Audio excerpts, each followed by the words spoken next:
की राज्यातला IPS असेल की IAS असेल, या प्रशासकीय व्यवस्थेमध्ये जी दहशत आहे, या सरकारचा जो गुंडाराजाचा प्रभाव आहे, आपण पाहिलं की राज्याच्या मुख्यमंत्र्यांच्या बरोबर तडीपार गुंड त्यांच्याबरोबर फिरताना आपण पाहतोय आणि ज्यावेळेस राज्यकर्त्यांच्या बरोबर तडीपार गुंड फिरताना आपण पाहतोय, कसब्याच्या निवडणुकीमध्ये तर यांनी त्यांचा सर्रास वापर केला। हे सरकार आणि प्रशासनाला एक प्रकारचा हा चॅलेंज आहे। ज्या पद्धतीनं राज्यामध्ये आता धाकच गुंडांमध्ये राहिलेला नाही। मी नागपूरच्या अधिवेशनामध्ये सांगितलं होतं की अवैध हत्यारं मोठ्या प्रमाणात नागपूर शहरामध्ये, ज्या राज्यामध्ये गृहमंत्री आहे, सगळ्यात जास्त अवैध हत्यारं नागपूरमध्ये आहे। हा विभागाचा रिपोर्ट आहे। 2 नंबरमध्ये ठाणे आहे, 3 नंबरमध्ये मुंबई येतो आणि 4 नंबरमध्ये पुणे येतात। आणि महाराष्ट्राच्या या प्रमुख शहरामध्ये या पद्धतीचा अवैध हत्यारं बाळगणं, आणि आता तर एकनाथ शिंदे मुख्यमंत्री झाल्यानंतर आपल्या खिरापतीसारख्या लोकांना बंदुकीच्या लायसन्स दिले जातात आहेत।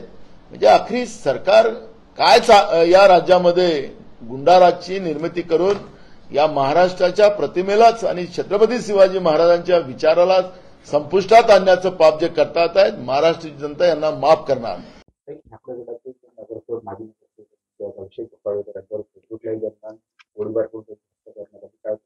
मी ट्विट पण केलेलं आहे आणि ही वस्तुस्थिती आहे की महाराष्ट्राचा बिहार हे लोक करतात।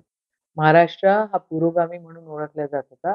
आज या गोळीबार प्रकरणांमुळे म्हणजे 4 दिवसाच्या आतमध्ये लोकप्रतिनिधीद्वारे किंवा लोकप्रतिनिधीवर असे गोळीबार होत असतील, याचा अर्थ असा आहे की पोलिसची भीतीच राहिलेली नाहीये। आणि किती नागपूरमध्ये तुम्ही बघा क्राईम काय लेव्हलवर वाढतंय। तुम्ही पुण्याला बघा, कोयता गँगची त्या ठिकाणी भीती सगळ्यांना दिसते आहे।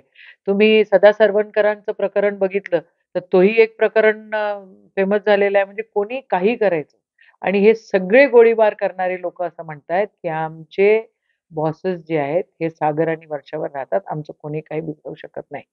महाराष्ट्राचा बिहार करण्याला महाराष्ट्र माफ करणार नाही।